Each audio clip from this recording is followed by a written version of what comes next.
Hello everyone, welcome to the study bit. Last class में हमने art and architecture पढ़ा था। आज की क्लास में हम साइंस एंड टेक्नोलॉजी पढ़ेंगे जो गुप्ता टाइम पीरियड पे इवॉल्व हुई है। देखो, टेक्नोलॉजी में हम सबसे पहले देखते हैं इनके टाइम पे मेट्रोलॉजी का एक टेक्नोलॉजिकल एडवांसमेंट हुआ था, जिसमें देखो आपने सुना होगा आयरन पिलर। ये कहाँ पर है? ये महरौली में है,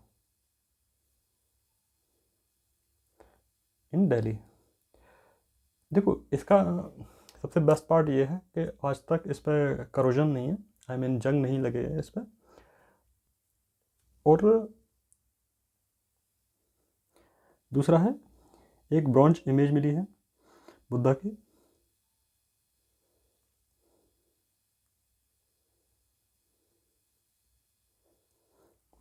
ये मेट्रोलॉजी का एक टेक्नोलॉजिकल एडवांसमेंट है ना। अब देखो, इसके बाद हम पढ़ते हैं साइंस के बारे में। अब देखो, ऐसा है, आपने सुना होगा श्रोता सूत्र।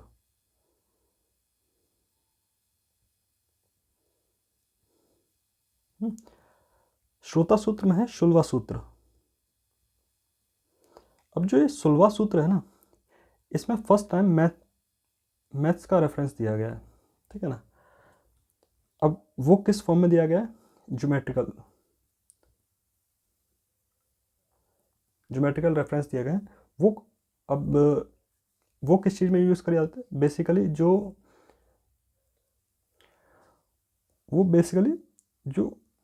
वैदिक सैक्रिफिशियल रिचुअल होते थे, ये उसमें यूज़ किया जाता था।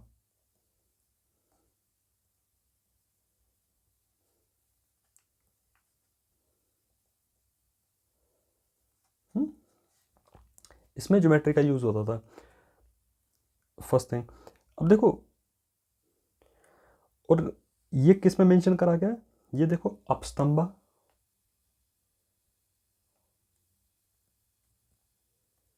फर्स्ट, और दूसरा बौधायन,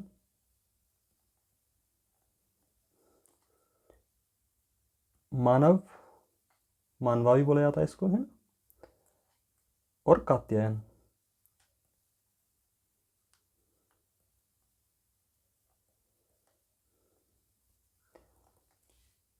ये इन्होंने कंपोज किए थे, ठीक है ना। अब देखो, हम थोड़ा सा देखते हैं आगे।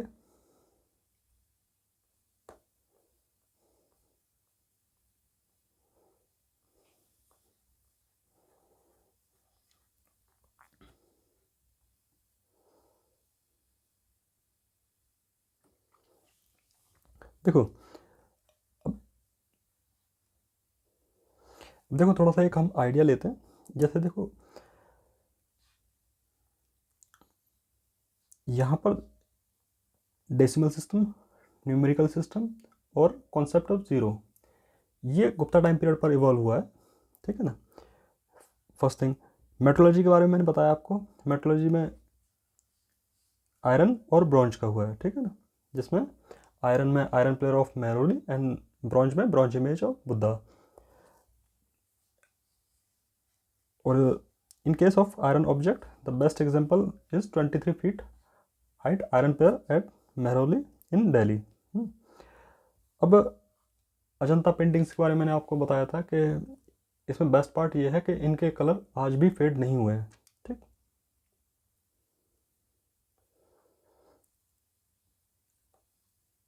देखो, आर्यभट्ट के बारे में पढ़ते हैं। देखो, आर्यभट्ट बेसिकली इनको फादर ऑफ एलजेब्रा बोला जाता है। और ये याद रहे, ये पाटलिपुत्र के थे। और इन्होंने 2 बुक लिखी थी, आर्यभट्टीय और आर्यभट्ट सिद्धांत।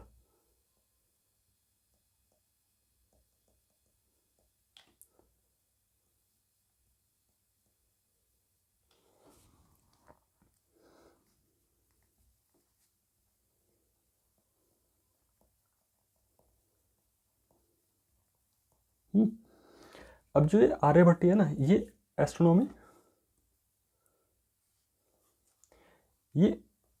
से डील करती है, एस्ट्रोनॉमी और मैथमेटिक्स से डील करती है, ठीक है ना। और जो आर्यभट्टीय सिद्धांत है, ये इसका कुछ पोर्शन नहीं है, है ना। बट इस बुक के बारे में एक 7th सेंचुरी में भास्कर नाम के एक मैथमेटिशियन थे, है ना, उन्होंने अपनी बुक में मेंशन करा है आर्यभट्ट के बारे में, ठीक है ना। और इन्होंने एक बेसिकली इन्होंने कमेंट्री लिखी है। कमेंट्री मैंने आपको बताया था कि कमेंट्री क्या होता है कि जैसे किसी ने कोई एक बुक लिखा है तो उस पर एक अपना टेक देना, एक तरह का कमेंट्री होता है, हिंदी में इसको टीका बोला जाता है, ठीक है ना। और उस बुक में ये भी मेंशन करा गया कि जो आर्यभट्ट के जो फॉलोअर होते थे उनको अश्मक बोला जाता था, अश्मक और अश्मकिया बोला जाता था इनको, है ना। और इन्होंने सूर्य सिद्धांत भी दिया था। सूर्य सिद्धांत बेसिकली साइन टेबल को बोला जाता है। साइन टेबल ये ट्रिग्नोमेट्री का पार्ट है, ठीक है ना। और इन्होंने यहाँ first time decimal place value, I mean decimal को लेके, डेसिमल से जैसे स्क्वायर रूट, क्यूब रूट्स कैसे निकाला जाता है, ठीक है ना, इसके बारे में मेंशन करा गया। और इसी के बारे में मेंशन, अब देखिए ये यहाँ पर 5th सेंचुरी में यूज़ हो रहा है ना। और ये कुछ कुछ ने मेंशन भी करा है, कुछ अरबिक राइटर्स ने भी मेंशन करा है। पहले अरब में गए, फिर उसके बाद यूरोपियंस ने इसको 12th सेंचुरी में अडॉप्ट करना, आई मीन 12th सेंचुरी में इन्होंने यूज़ करना स्टार्ट करा, ठीक है ना। अब देखिए ये पहले इंडिया में यूज़ हुआ है, फिर उसके बाद अरब में यूज़ हुआ है ना। तो कुछ अरबिक राइटर ने मेंशन करा है, जिनमें से एक है इब्न वसिया, एक है अल मसूदी और अल बरूनी। इन्होंने अपनी बुक में मेंशन करा है कि ये फर्स्ट टाइम ये, आई मीन हिंदूज ने यूज़ किया था इसको। Basically discovery of this system to the Hindus, इन्होंने उस चीज़ को क्रेडिट दिया है, ठीक है ना। और आर्यभट्ट का एक सबसे मोस्ट इम्पोर्टेंट कंट्रीब्यूशन है कि इन्होंने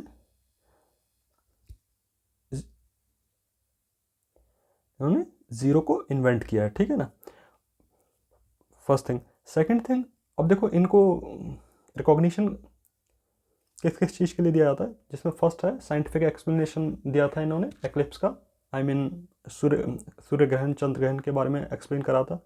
और इन्होंने स्टार्ट किया था ट्रिग्नोमेट्री को, ठीक है ना, ये ध्यान रहे, है ना। दूसरा क्या था कि इन्होंने पाई को, जो पाई का वैल्यू था उसको एक्यूरेट वैल्यू बताया था इन्होंने पाई का, ठीक है ना। जो कि इन्होंने जो वैल्यू बताया था वो था 3.1416, ये ध्यान रहे, ठीक है ना।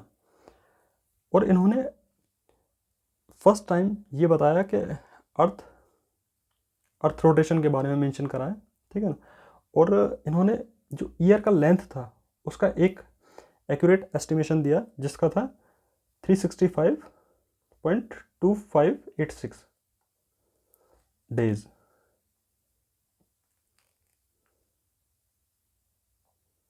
ठीक है ना। ये आर्यभट्ट का कंट्रीब्यूशन था, ठीक है। अब देखो आगे देखते हैं। फिर है वरामहीर। अब देखो वरामहीर बेसिकली ये, एक तो इनका टाइम पीरियड याद होना चाहिए, ये 6th सेंचुरी के हैं, ठीक है ना। और ये अवंती के रहने वाले थे, और ये एस्ट्रोलॉजर भी थे, एस्ट्रोनॉमर भी थे और मैथमेटिशियन भी थे। और इन्होंने बुक लिखी थी पंच सिद्धांत। अब देखो पंच सिद्धांत के बारे में मैंने आपको एक पहले क्लास में भी समझाया। पंच सिद्धांत में आता है सूर्य सिद्धांत, रोमक सिद्धांत, पुलसा सिद्धांत, वशिष्ठ सिद्धांत, पैतामह सिद्धांत, ठीक है ना। अब इनकी 2 बुक हैं, बृहद संहिता, बृहद जातक।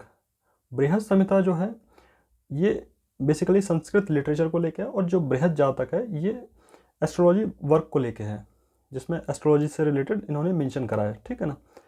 अब देखो बृहद संहिता में कुछ और चीज़ों का मेंशन है। अब देखो जो ये बृहद संहिता है ना, इसमें देखो कुछ कुछ चीज़ों के बारे में मेंशन करा गया जिसमें एस्ट्रोलॉजी है, प्लैनेट कैसे मूव कर रहे हैं, एक्लिप्स के बारे में मेंशन करा गया, रेनफॉल के बारे में मेंशन करा गया, क्लाउड्स के बारे में मेंशन करा गया, आर्किटेक्चर के बारे में बहुत अच्छे से मेंशन करा गया है ना, क्रॉप कैसे ग्रो होती हैं, है ना, फ्रूट्स वेजिटेबल ये सब कैसे ग्रो होती हैं उसके बारे में मेंशन करा गया है, ठीक है ना। मैन्युफैक्चरिंग ऑफ परफ्यूम्स के बारे में मेंशन करा गया, परफ्यूम कैसे बनाया जाता है, पल्स के बारे में मेंशन करा गया, मोती है ना, और रिचुअल्स के बारे में मेंशन करा गया है, ठीक है ना। अब जो ये तो था ये, अब देखो सेकंड बुक क्या है इनका, वो है बृहद जातक।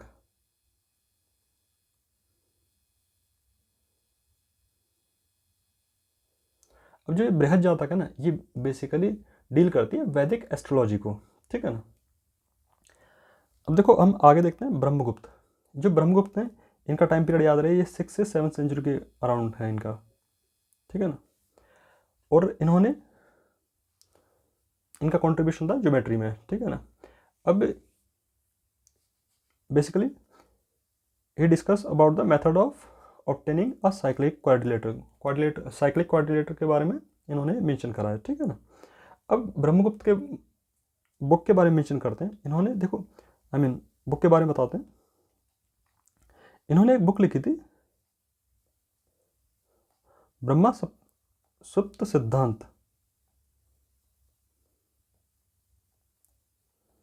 ब्रह्मा सुप्त सिद्धांत, बेसिकली जो ये बुक है ना ब्रह्मा सुप्त सिद्धांत, इसमें एक हिंट दिया गया है लॉ ऑफ ग्रेविटेशन का,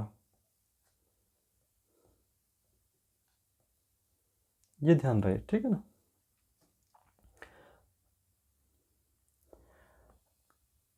अब देखो हम कुछ जो रह गए उनके बारे में मेंशन कर, मैं बताता हूँ, ठीक है ना।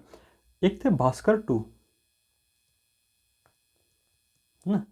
अब इन्होंने बुक लिखी थी लीलावती। अब जो ये लीलावती बुक है ना, ये बेसिकली डील करती है कैलकुलस। देखो आपने मैथ पढ़ा होगा, तो मैथ में ये कैलकुलस का पार्ट है जिसमें डेरिवेशन एंड इंटीग्रेशन आता है। अब फिर दूसरे हैं कश्यप। हाँ, ये जो भास्कर हैं ये 12th सेंचुरी के हैं, ठीक है ना, ये ध्यान रहे। जो कश्यप हैं ये 7th सेंचुरी के हैं,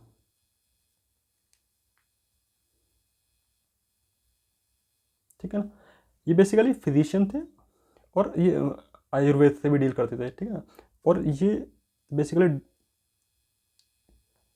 वुमेन एंड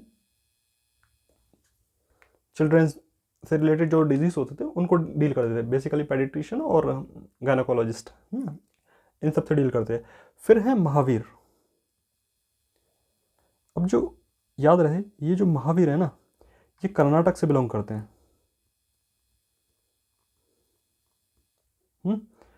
और ये एक मैथमेटिशियन थे, ये ध्यान रहे, ठीक है ना। इन्होंने एक बुक लिखी है, बहुत फेमस बुक है, गणित सार संग्रह,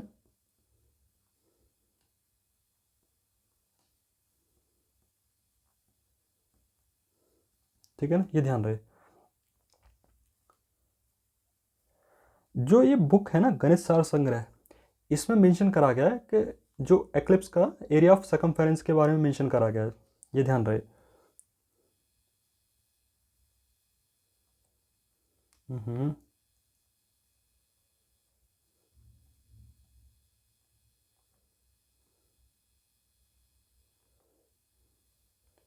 ऑफ एन एक्लिप्स, ये इसमें मेंशन करा गया है, ठीक। अब हम आगे देखते हैं वाघभट्ट के बारे में। अब जो ये वाघभट्ट है ना, ये 6th सेंचुरी में आते हैं, ठीक है ना, ये ध्यान रहे। और ये चरक के डिसाइपल हैं, ये ध्यान रहे।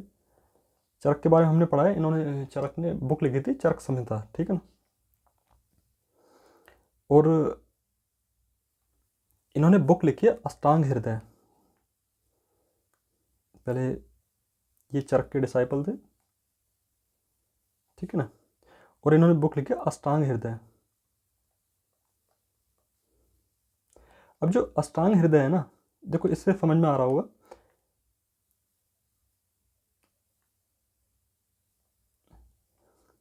हृदय बेसिकली हार्ट, ये हार्ट ऑफ मेडिसिन है,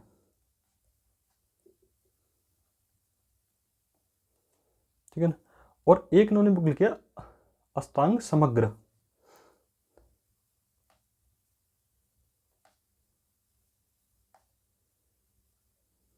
ये ध्यान रहे, अष्टांग हृदय और अष्टांग समग्र। जो अष्टांग हृदय है वो हार्ट ऑफ मेडिसिन है, और जो अष्टांग समग्र है ये बेसिकली सिर्फ डील करती है मेडिसिन से। ये ध्यान रहे, ठीक है ना।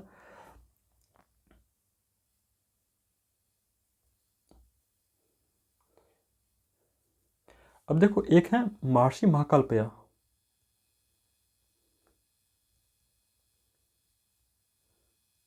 महर्षि पलकपेय, इन्होंने बुक लिखी है एक हस्त आयुर्वेद।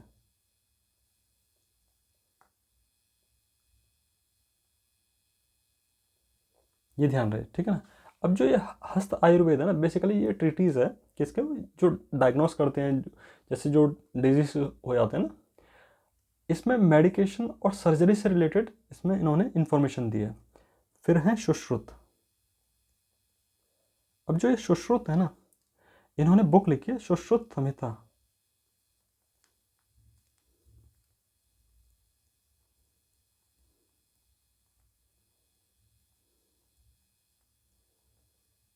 है ना। अब जो ये बेसिकली डील करते हैं सर्जरी से, ध्यान रहे, है ना। अब इन्होंने फोकस किस किस चीज़ को करा है, बेसिकली रिमूवल ऑफ कैटरेक्ट, जो मोतियाबिंद का जो जैसे आज के टाइम पे जो ऑपरेशन और ये सब होता है, बट उन्होंने उसमें मेंशन करा है, ठीक है ना। और इन्होंने एम्ब्रियोलॉजी के बारे में मेंशन करा गया, एनाटमी के बारे में मेंशन करा गया है, स्प्लिंटर्स और एरो का एक्सट्रैक्शन कैसे करा जाता है उसके बारे में मेंशन करा गया। जैसे तीर लगा है ना, तो उस तीर को उसका उस वुंड से कितना जल्दी हील करने का जो भी जो सॉल्यूशन होते थे वो सब मेंशन करा गया। और इसमें एक जो सबसे बेस्ट पार्ट है वो ये है कि इन्होंने राइनोप्लास्टी के बारे में मेंशन करा गया है। अब देखो राइनोप्लास्टी क्या होती है। राइनोप्लास्टी वो होता है जिसमें नोज़ और ईयर को जो जैसे करवाना चाहता है उस तरीके से, है ना। तो नोज़ और ईयर का एक एक तरीके का प्लास्टिक सर्जरी उसके बारे में भी मेंशन करा गया है सुश्रुत संहिता में, ठीक है ना। और आज ये हमारा कंप्लीट होता है। Thank you for watching.